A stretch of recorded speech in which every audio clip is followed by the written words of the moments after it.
Apakah boleh mempelajari filsafat Islam? Baik. Ada pertanyaan, apakah boleh mempelajari filsafat Islam? Maka dijawab, hukum asalnya mempelajari segala macam, segala bentuk ilmu filsafat itu tidak boleh, haram hukum asalnya. Kenapa? Kita sudah dicukupkan dengan Al-Quran dan Sunnah.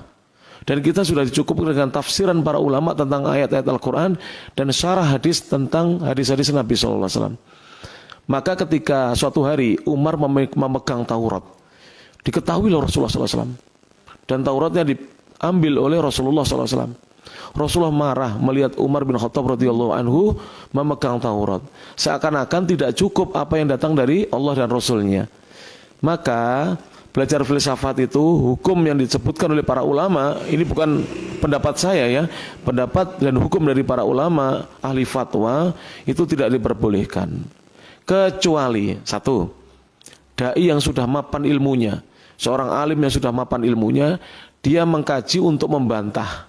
Karena sekarang misalnya di masyarakat orang mengeluh-elukan misalnya ahli filsafat, magister filsafat, doktorah filsafat.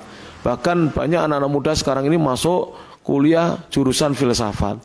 Kemudian banyak yang mengeluh-eluh misalnya dokter-dokter lulusan apa? Filsafat. Maka kalau demikian ini ada, dai itu boleh mempelajari untuk membahasnya, tapi dibutuhkan dai-dai yang mapan ilmunya, bukan sembarangan dai. Tidak cukup hanya bekal bisa bahasa Arab dan juga bekal bisa membaca kitab. Jadi dibutuhkan dai-dai senior yang mapan ilmunya, yang dia sudah menguasai Al-Quran dan Sunnah untuk mempelajari dalam rangka membantahnya. Seperti yang dilakukan oleh Syekhul Islam Ibnu Taimiyah rahimahullah ta'ala.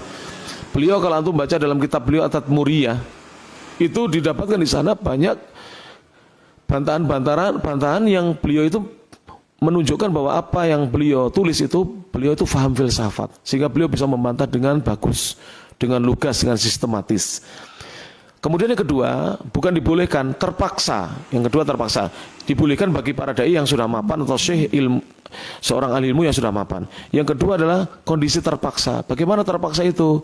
Yaitu seorang kuliah di mana ada mata kuliah di kampusnya yang dipelajari adalah salah satunya adalah filsafat Islam atau filsafat pendidikan misalnya. Ya terpaksa dia mempelajari itu. Kalau dia tidak ikut pelajarannya atau tidak ikut menjawab ujiannya, dia tidak akan lulus di kuliah itu, ya dia terpaksa. Jawab saja semaunya, semampunya. Bahkan saya boleh katakan jawab saja semau kita.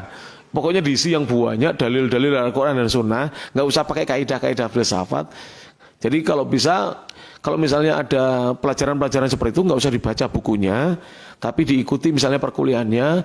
Kalau seandainya banyak pertentangan dengan Al-Quran dan Sunnah, tanyakan kepada gurunya, sampaikan hujah kita. Mudah-mudahan kita bisa mengingatkan beliau-beliau itu. Tidak dibutuhkan ilmu filsafat itu, tidak dibutuhkan. Kita sudah dicukupkan dengan Al-Quran dan Sunnah. Ini ya. Jadi pertama haram, yang kedua dibolehkan bagi para dai, yang ketiga adalah hukumnya darurat. Karena kalau kita tidak ikut ujian mata kuliah filsafat, kita tidak lulus, maka darurat. Wallahu a'lam bishawab. Nah.